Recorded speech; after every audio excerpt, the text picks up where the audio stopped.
Yeah, so in order for me to effectively produce and arrange a track, I literally have to remove myself from the studio. I have to get away from all these toys, knobs, and buttons, or that recording engineer in me just completely takes the focus away.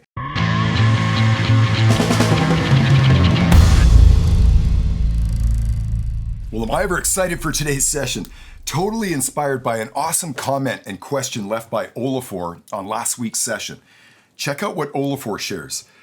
I wonder when working with others or by yourself to know when to call it, to stop working on any given song and let go of it, especially if there are no alternative mixes or remixes planned. Oh man, what an awesome question that is, Ólafur. Thank you so much for engaging on the channel, my friend. Yeah, that is sort of an epic question you're presenting there, because this is an area that I struggled with a huge chunk of my career. And so for today's session, I want to share a couple of simple techniques that have literally solved this issue for me. And Ólafur, I know it's going to help answer your question, my friend. Now, one of the challenges that I have as a producer coming into my own studio every day is that I'm a recording engineer first. And I know some of you are going to relate to this, but I have been engineering for so long that when I sit down today in front of a console or a Pro Tools system, I just start engineering instinctively. I don't even really think about it. I don't even know if I'm aware of some of the stuff that I get busy doing as an engineer. And early on, as I was sort of trying to develop my production and arranging skills, this was a major issue for the fact that my thought process is similar to that of a squirrel's. And I've shared this in past sessions. You know, my ability to be able to focus on one given thing in a really huge complex mix is challenged, to say the least.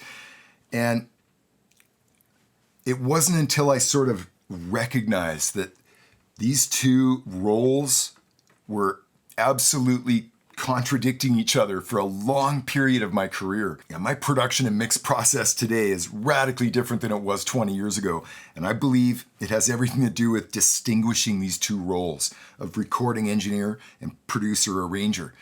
So how do I get that done? Well, like I say, I sort of instinctively start engineering on any given mix. So it doesn't take very long sitting down working on a mix before that thing starts to come together and starts sounding pretty good. As soon as this track has a basic foundation and I'm ready to start working on that arrangement, immediately I'll save that track, close it down, and I'll literally remove myself from the studio.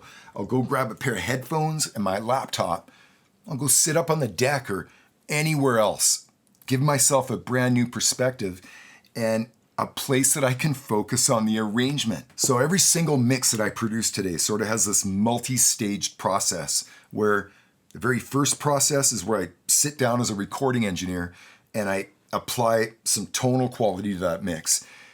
The next stage is where I remove myself from the studio and I strictly work on the arrangement. Once I have a solid foundation there, I immediately bring it right back into the studio and continue to refine from an engineering perspective. For me personally, what happens through this process is that every single time I cross a threshold, I call it, it's exactly that moment where I listen down to the entire mix and I immediately want to go back and listen to it again without making any changes. Now, in my own experience, I don't usually cross that mix threshold I'm talking about until I've actually removed myself from the studio one more time.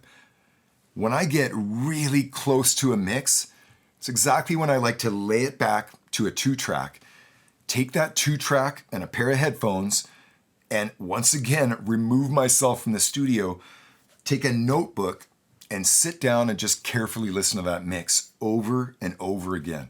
Remember, my goal is to try and break that threshold, to try and get to that place where I just want to hear that track over and over again without applying any changes. And one of the most effective ways to get that done, in my own experience, is to remove yourself from the studio for the very same reason as I discussed earlier. You know, as a recording engineer, I just want to sit down, get busy, and fix everything, right?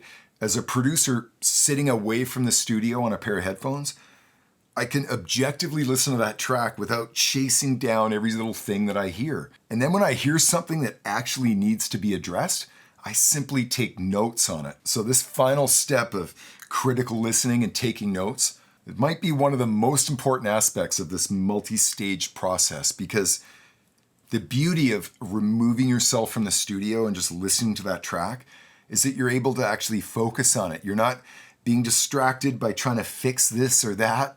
You can literally just make a list of maybe 5 or 6 things that need to be addressed, and then systematically come into the studio and address each one of them in a proper environment where you're focused on it. When you distinguish these two roles of recording engineer and producer arranger, oh man, the focus that you're able to put into both of those areas is like tenfold. Well, thank you very much for sitting in on today's session. And Ólafur, I hope this helps answer your question. Oh yeah, allow yourself to focus on each one of those roles and listen to what happens to your productions.